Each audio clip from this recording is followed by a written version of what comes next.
Засгийн газрын гол зорилго бүтэц зохион байгуулалтыг оновчтой болгох, хэрэглэгч, үйлчлүүлэгч, бизнес эрхлэгч, аж ахуйн нэгжүүд эрх ашигыг тэнцвэртэй хангах, түүгээр дамжсан хэрэглэгчийн эрх ашигыг хамгаалах орчин нөхцөлийг бүрдүүлэхэд онцгой ач холбогдол өгч. Хэрэглэгчийн эрх ашиг гэдэг бол зөвхөн нэг хүн эсвэл нэг хэсэг бүлэг хүмүүс байгуулгын эрх ашигын тухай асуудал биш. Энэ бол та бидний эрүүл мэндийн эрх ашигын тухай асуудал, ирээдүйн хойч үеийн аюулгүй байх, үндэсний аюулгүй байдалтай холбоотой асуудал, тусгаар тогтнол, мөн оршин тогтнолыг их сурвалж болсон асуудал.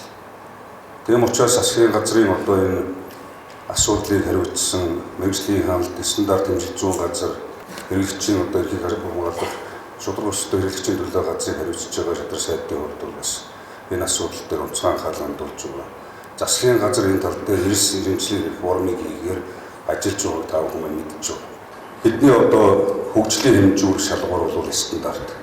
Стандарт өөрөө улс орны үндэсний аюулгүй байдлын нэн чухал нэг хэсгийн нэг. Хүн амын амьдралын чанарыг бий болгох үндсэн суурь.